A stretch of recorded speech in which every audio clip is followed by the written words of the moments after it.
I didn't know what to do. I pretended to stay asleep. Like, I was like, I don't know what to do. Completely froze. He denied it.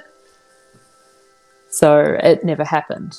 Hey Heathens, it's Kendra with Culture Shock. Every week I talk to survivors that bring their own unique religious backgrounds and traumatic stories, but one thing they all have in common is that they've come face to face with some of the worst types of people out there. The types of people that use power and control and manipulation to take advantage of well-meaning people and children. My guest today is Micki, who is an ex-Jehovah's Witness. She left the notoriously problematic group a couple of years ago. Since then, she spent so much time and energy boldly speaking out against the harmful internal practices that the church goes to great lengths to hide. This will actually be a two-part interview, so go ahead and hit the little bell notification so you don't miss more of Micki and her amazing New Zealand accent. You grew up Jehovah's Witness, right? And you didn't leave until you were 35? Yes. Wow. I don't have a lot of experience with talking to Jehovah's Witness or ex-Jehovah's Witness, so I really do want to know what are some of the core beliefs and values and expectations that they hold. From the outside, I would call them a Doomsday cult.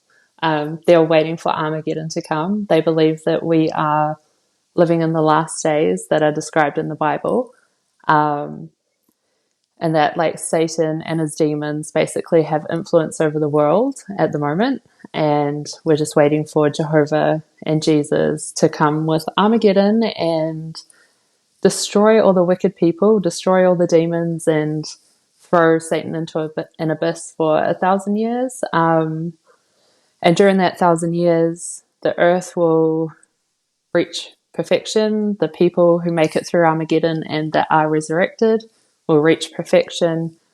After that, Satan will be released from the abyss to sort of like tempt everyone again. And then after that, he'll be destroyed permanently. And everyone else will live forever on a paradise earth in perfect bodies serving Jehovah. The fact that people will make it through Armageddon, right? And then be tested again before they get to actually live in perfection. Like, I was like, oh my goodness, like, I was terrified as a witness first that I would never make it through Armageddon. But if I made it through Armageddon, that I would accidentally slip up and be tempted by Satan once he's been released again. So much pressure. I was like, oh my God. You're not about to put me through Armageddon and then make me go through another test? Why is Armageddon not enough? It seems pretty intense. In general, witnesses call anyone who's not a Jehovah's Witness worldly, which would be like yourself. Now that I've left, I'm even worse than worldly. I'm an apostate and mentally diseased. Wait, do they really say mentally diseased? Mm-hmm. The wicked people are basically worldly people like myself who have left the religion. They will be destroyed at Armageddon. The only people that they believe, and they do this like with weasel words, the way that they pop this in their publications, because they'll never outright say, like a Jehovah's Witness won't come to your door and say, oh, you're wicked and evil and Jehovah's going to destroy you. But like they'll frame it as, come be a Jehovah's Witness so you can make it through Armageddon and live forever on a paradise earth. So it's framed that way. Very but strategic. Essentially, yeah, we're told to keep away from worldly people so that we're not tempted to stray or to leave Jehovah.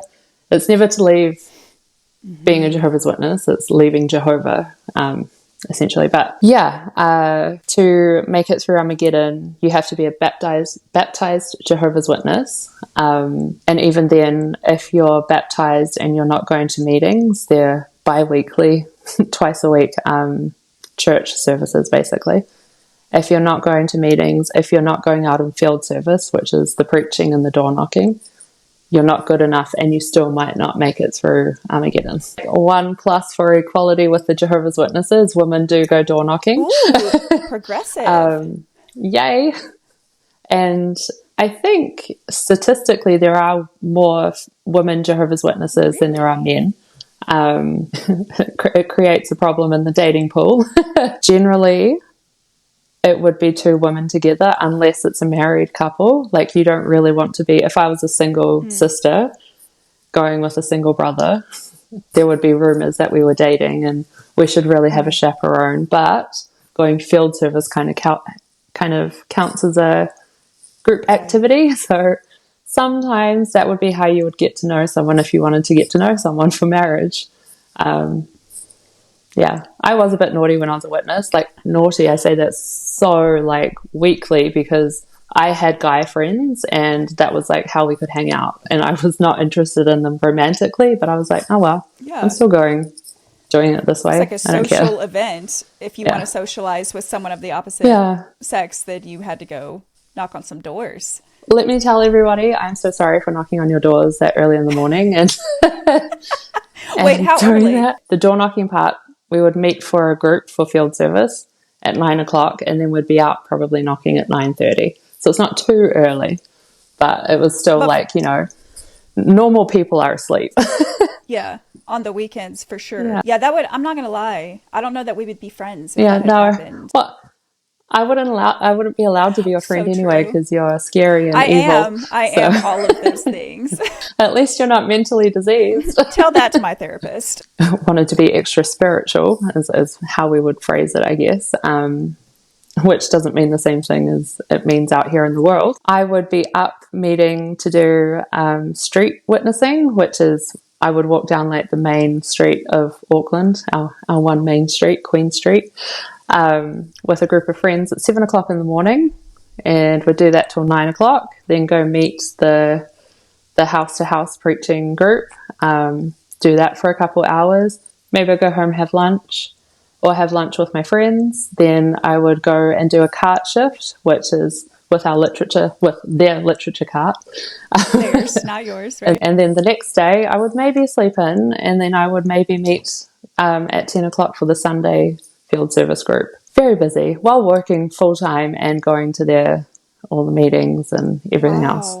It sounds like being a Jehovah's Witness is a full-time job. Yeah. I don't know if I could do that much interaction with people. Like, honestly, sidebar, how do neurodivergent people, like, how are they Jehovah's Witness? So much. I couldn't do it.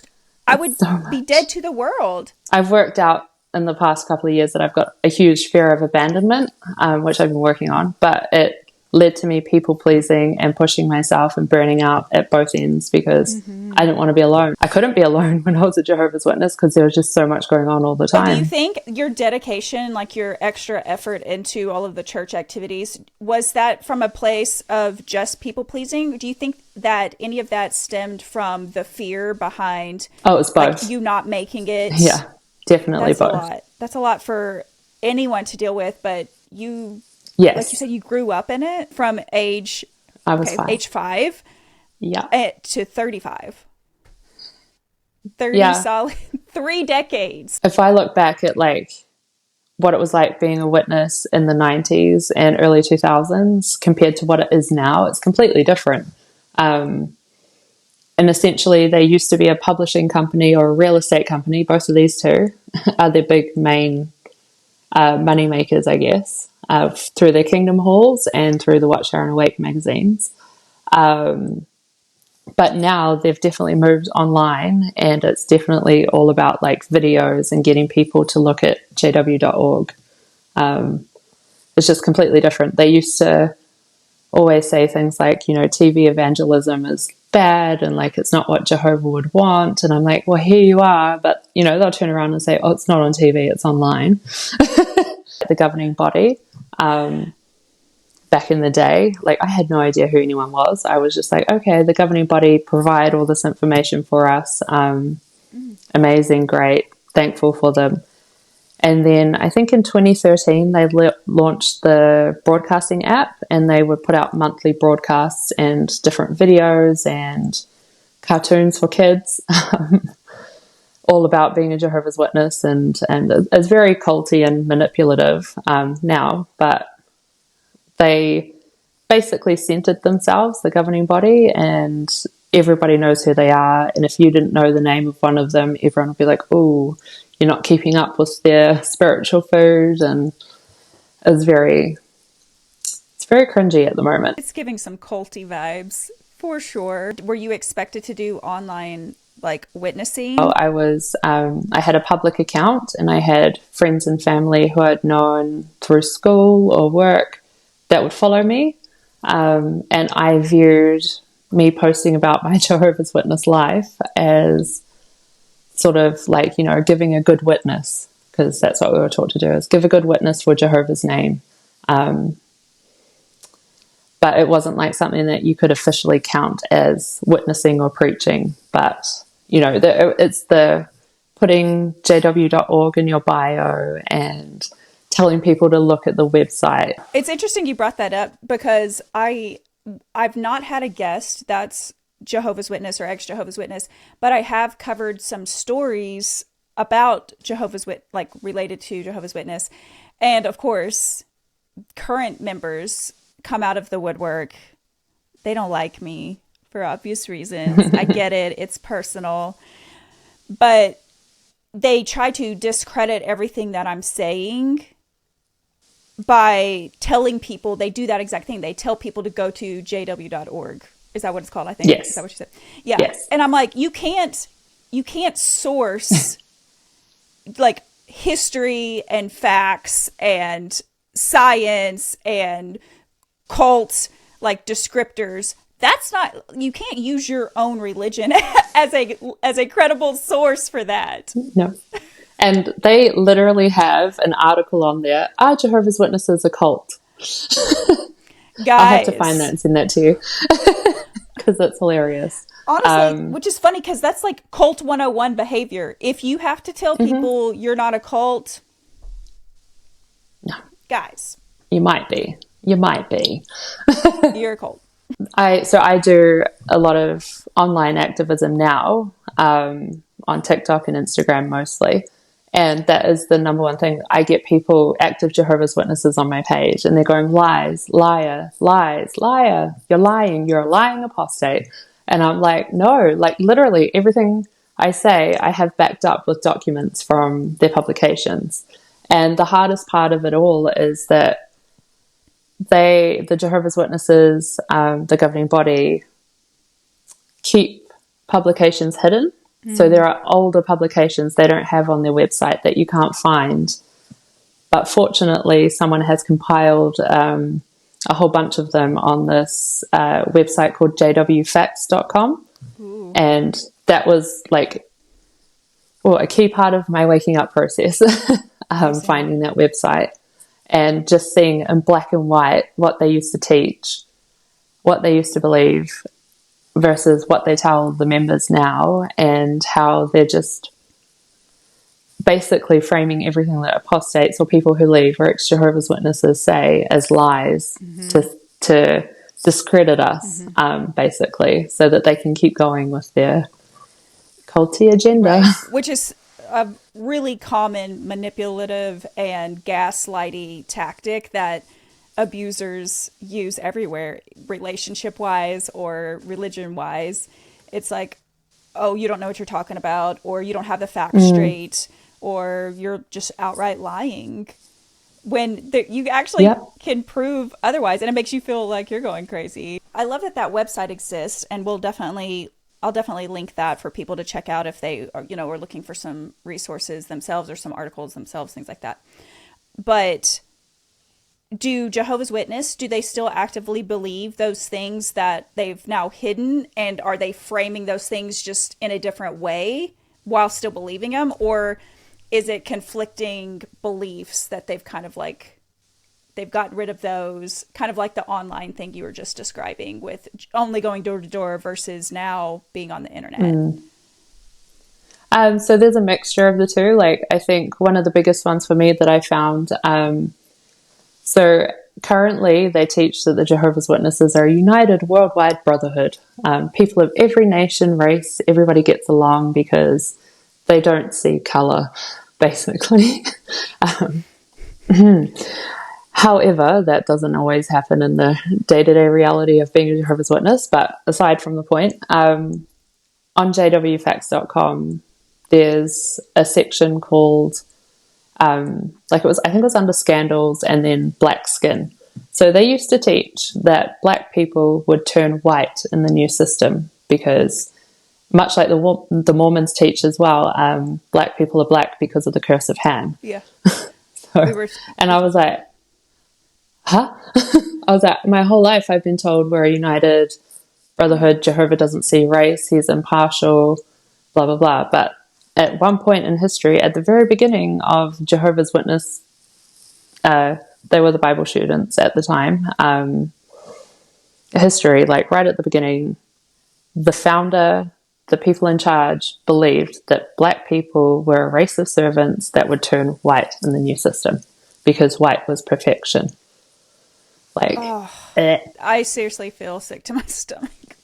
First of all, we do see color because color exists and color isn't bad. So anyone who says, to me, that's an automatic red flag when people are like, well, I can't be racist. I don't see color. And I'm like, that's not. What do you mean? Like, that's erasing culture right there. Like, but hold on, that brings up something. It might not have anything to do with it, but wasn't Michael Jackson Jehovah's Witness?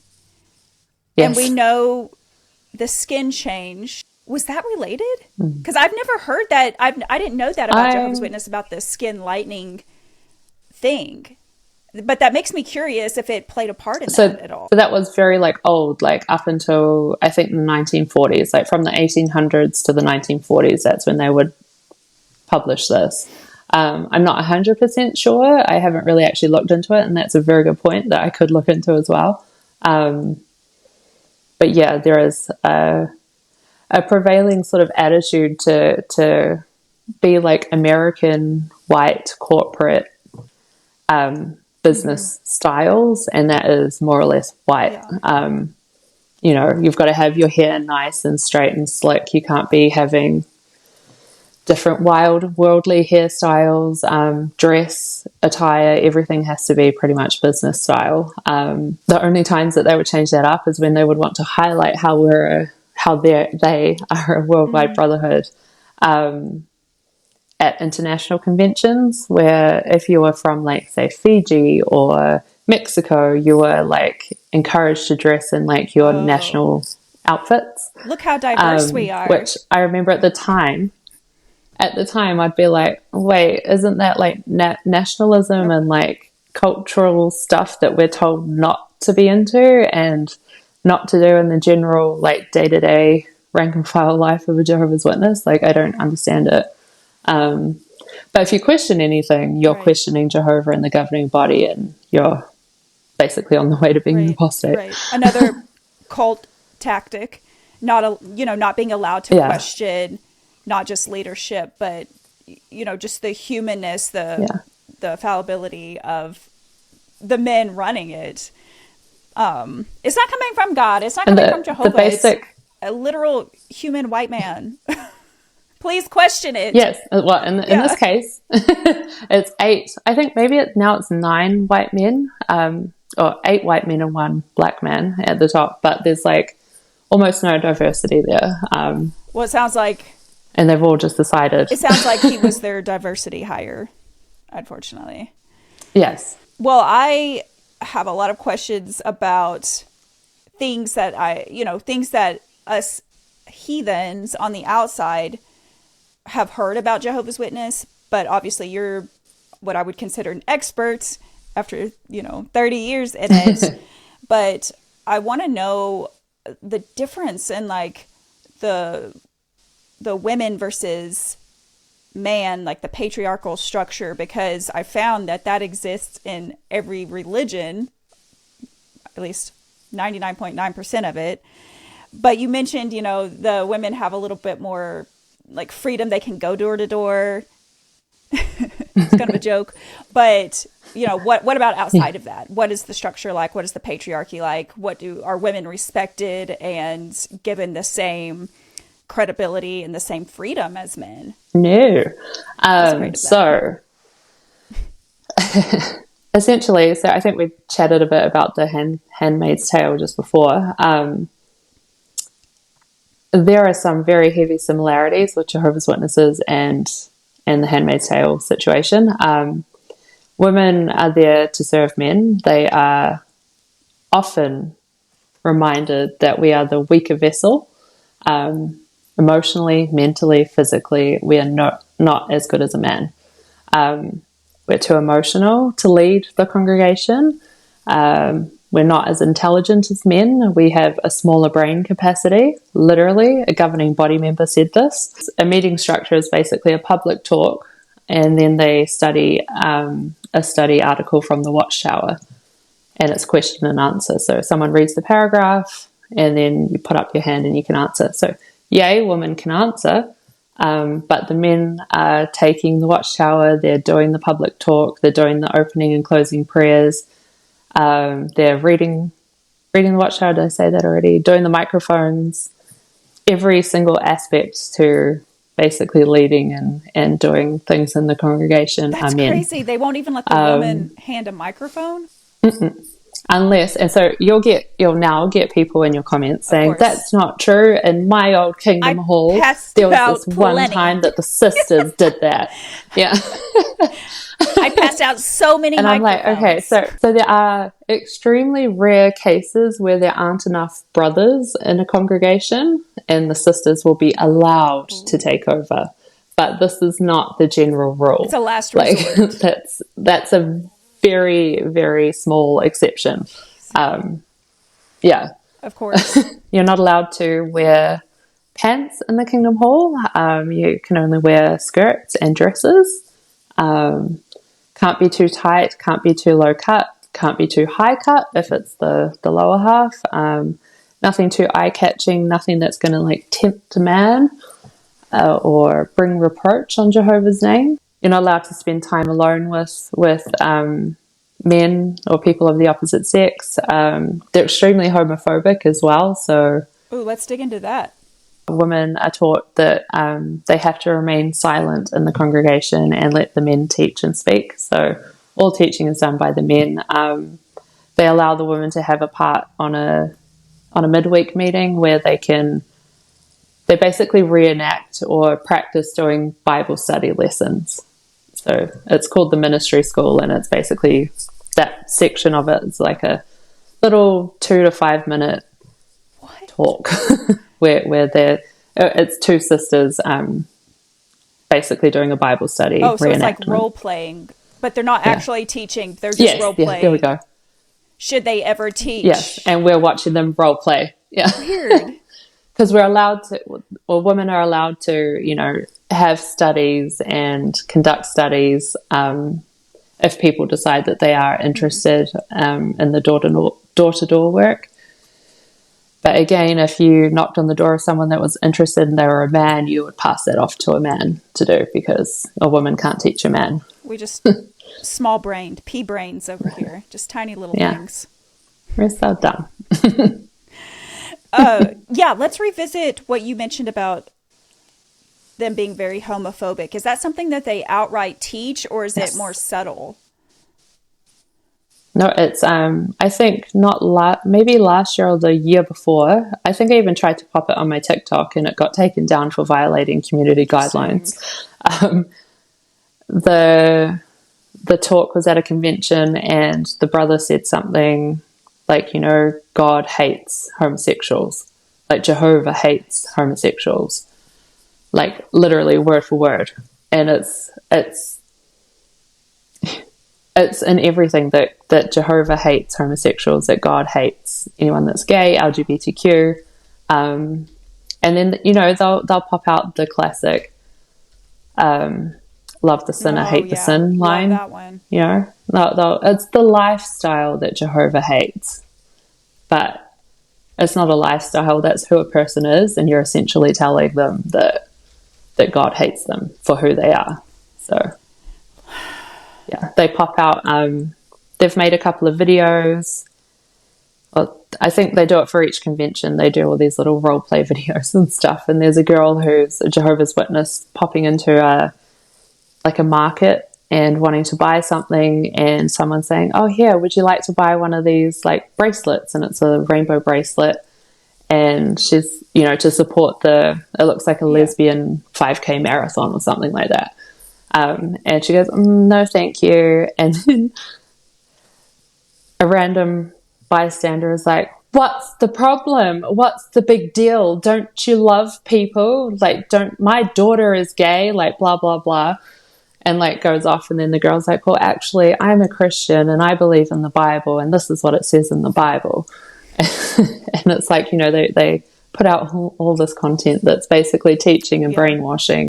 It's the 2018 convention. I can't remember the name of it. I do have a TikTok of it. That particular one that I just talked about. But there's also one for the kids that's, you know, like one of the kids comes home from school and says, oh, Mummy, we had to draw our families and such at school has 2 mommies. What does that mean? And then, you know, she starts talking about how it's not good and Jehovah doesn't like it and that she should study with her classmate in like school because her 2 mommies shouldn't be together. On the jw.org? Yeah, they're on their website. Yeah. I can't believe they left them up. I'm sure they got an enormous amount of hate from that. Oh, that's very current. Well, I mean, 2018. It doesn't sound like they're shy about condemning the LGBTQ plus community straight to hell. 2 things. So they don't believe in hell. They believe once you die, you're just dead. You're dead forever. That's it. Until Jehovah does the resurrection thing. And then if you've already died, he'll read your heart and resurrect you. They keep flip-flopping on quite how this works because they often quote the scripture that the wages sin pays is death. So once you're dead, you've paid the wages so you can be resurrected.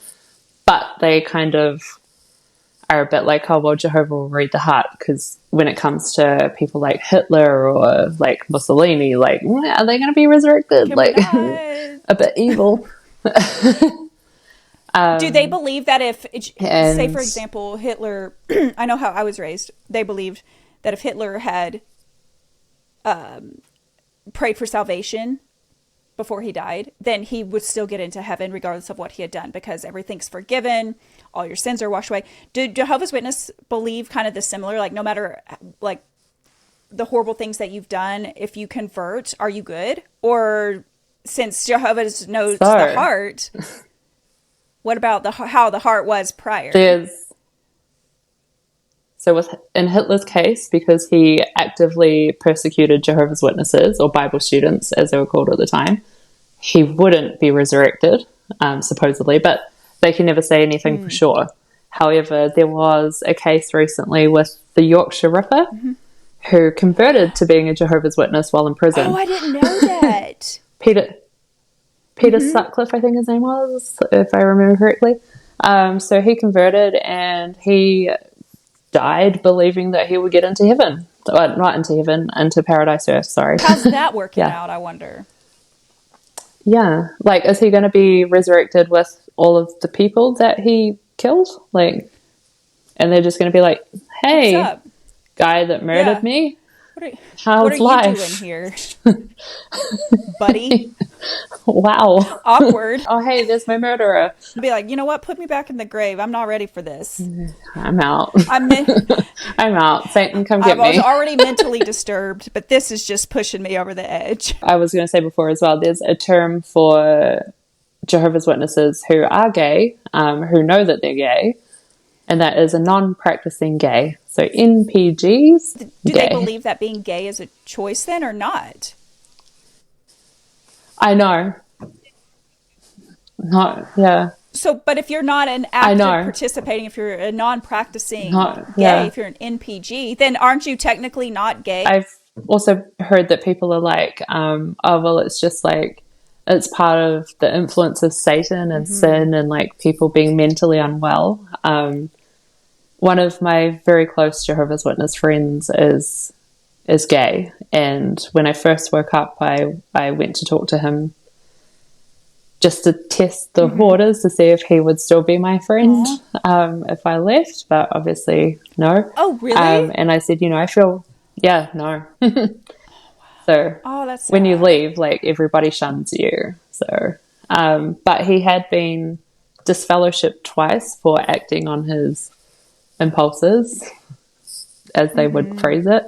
And I thought, like, maybe if I do talk to him, because I feel like it's not fair. Like, I've been told my whole life that I'm supposed to hate gay people and hate what Jehovah hates, which is a scripture that they often quote when talking about gay people. And, I said to my friend, like, I don't believe there's anything wrong with you. And, like, you should be happy. You should be able to be who you are. And he looked at me in the eyes and was like, no, there's something wrong with me. And it's not going to be fixed until the new system comes, which is Paradise Earth and Oh, that's heartbreaking. after Armageddon. Oh, that makes me so sad. And I realized after that conversation, I probably shouldn't talk to any other people that I think might listen to me, or else I will get found out and kicked out and disfellowshipped myself. And we're gonna circle back to that because I do want to know. I want to talk about how that transpired when you did finally leave. Talk about maybe purity culture and that side of things. What is the emphasis on purity in Jehovah's Witness? So, no sex before marriage. You are to remain pure until marriage, and sex is only between a man and a woman who are married. Even once you get married, there are rules around doing oral or anal. You're not allowed to do that because it's sexually perverted. I can also send you receipts for this. They have relaxed that a tiny bit, and like more often than not, couples just won't tell self-report on what they've been up to unless they feel extremely guilty. And that depends on, I guess, how much Jehovah's Witness information they're reading and taking in at the meetings, and how it's affecting their conscience, as they say. But yeah, everything is framed as, Eve was the temptress. Women tempt men all the time. You have to do everything you can not to do that. If you slip up and do something sexual, whether it's all the way sex or just like something else, just the tip. Fortunately, there was, or unfortunately, I don't know, there was no soaking in the Jehovah's Witness community, like the Mormons. Oh man, the Mormons got you on that. Yeah. Damn it. If you get found out, you can be reproved, which is like your privileges taken away from you, whether that's answering at the meeting or going field service, or depending on who your elder body are. It's really hard to explain everything because there's just so many layers of being in this cult. It's so much. And well, if it's like punishment to be taken off of being able to speak at these meetings or go door to door, it sounds like I would like to be in trouble then. That meant I didn't have to go door to door as much. But I guess that is where the guilt ties in when you've been conditioned to believe like this is such a main part of you making it to the next level or whatever, disappointing Jehovah if you don't do this. Then I imagine being that privilege being taken away would probably just add so much guilt and shame. And then people will sort of withdraw their friendship from you and view you as a bad association. Like, it'll be like, oh, maybe we won't invite that person because they got into trouble and we don't want a troublemaker around. Even if they weren't disfellowshipped, like if you get disfellowshipped, you're completely shunned.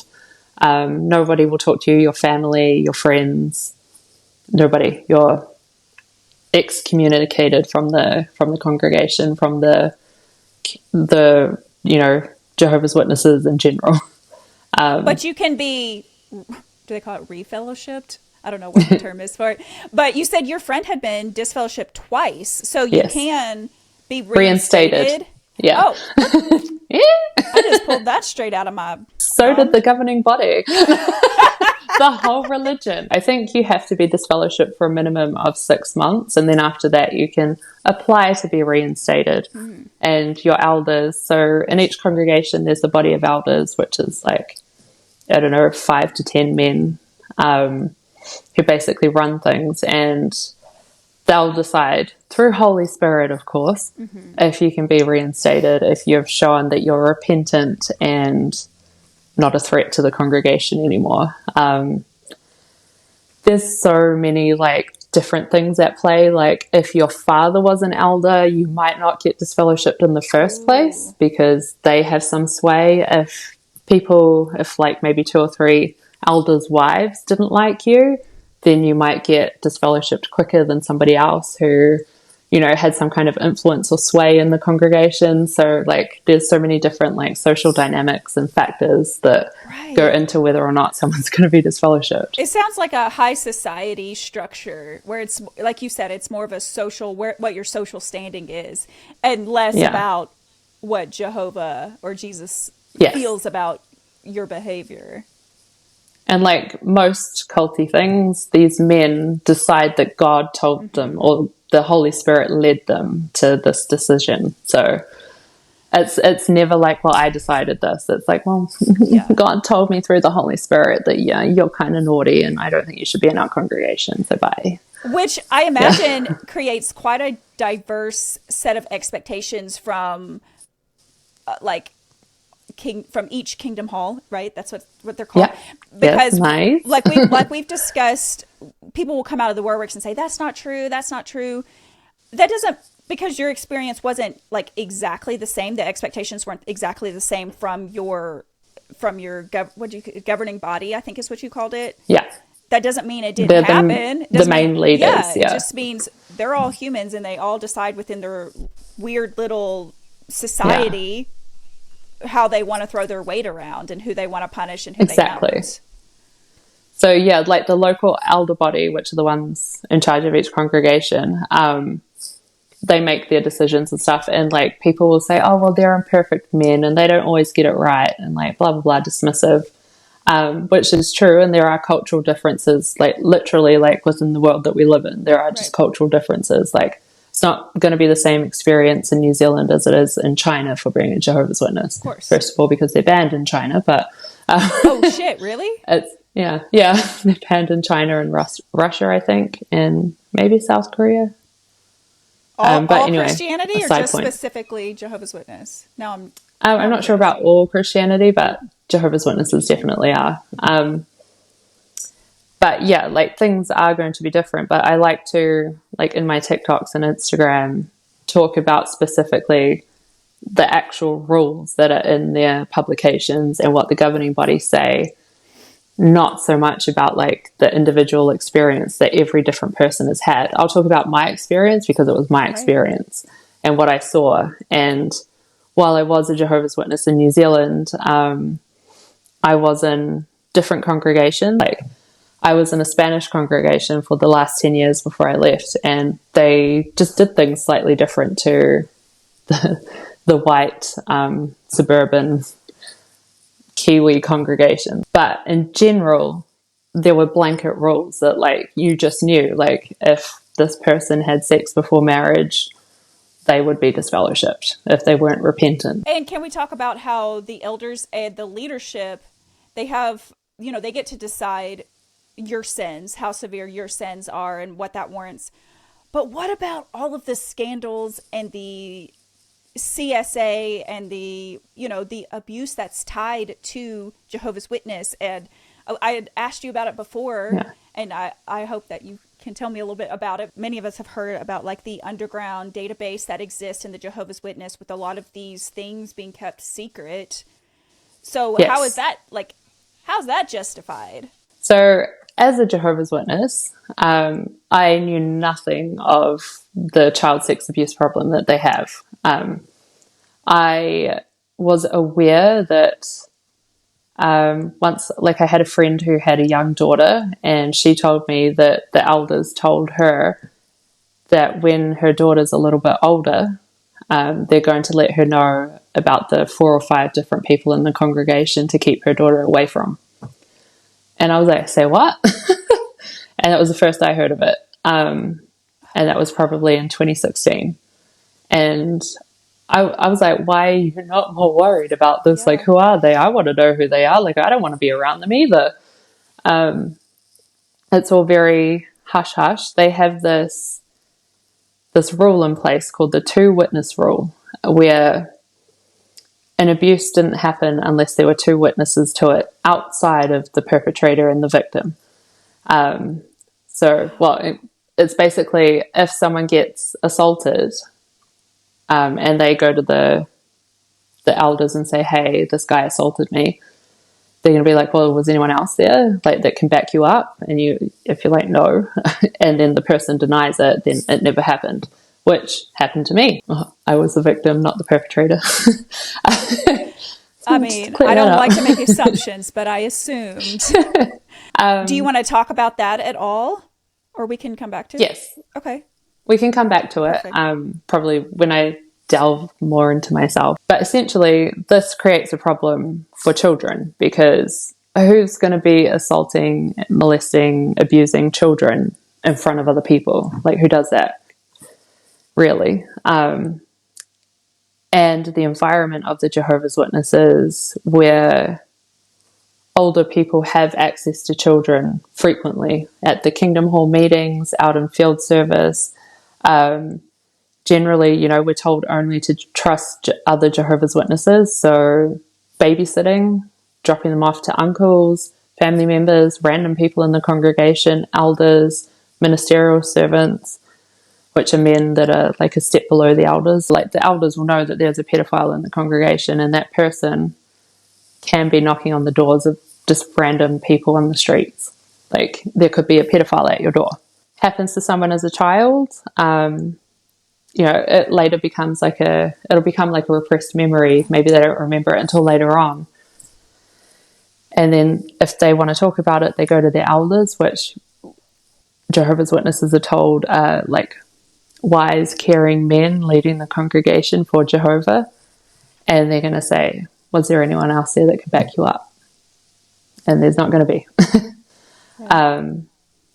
And children in general are already, as a society, they're just not believed. And as women, we know we're already not believed anyway. But then add on to that, you're a little kid or a child. And they have like a secret elders book that women are not allowed to touch at all. Like, legit, not allowed to touch. That makes me want to touch it even harder.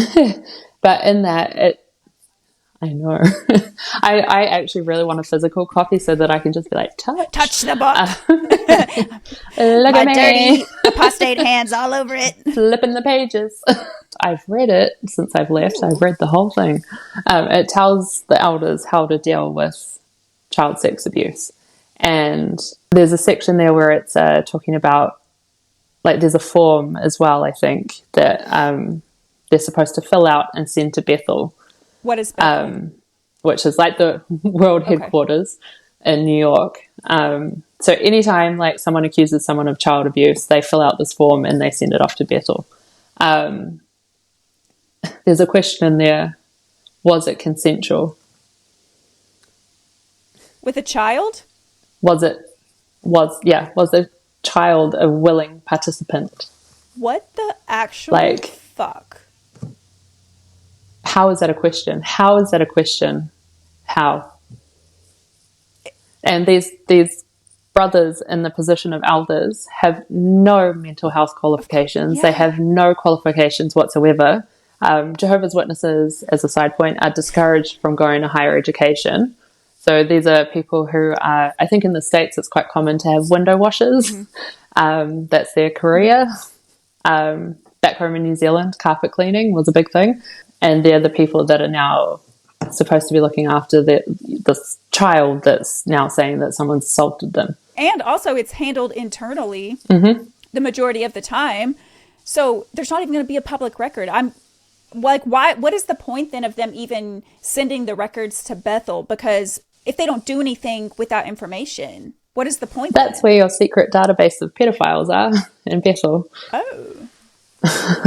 Yeah. So because of all of these instances, they have all of this information, all of these different pedophiles and abusers, and they refuse to hand them over to any courts. They deny that it exists. I think for a long time they're paying, I can't remember the exact figure, but like a fuck ton per day until they hand over the database, and they refuse to do it.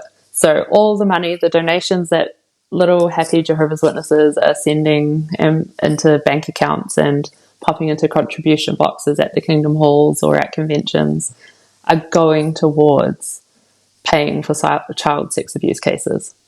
Like, well, that is eye-opening. yeah. What?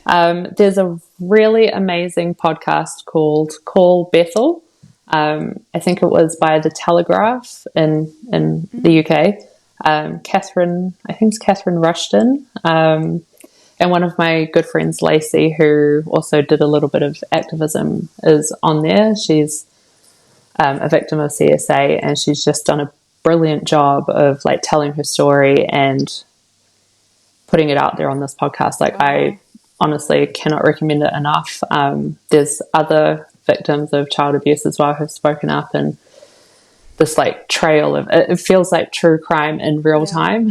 I can't recommend that podcast enough. We can link it as well, because I think that sounds. Yeah. I haven't heard of that, but I want to listen to that now too.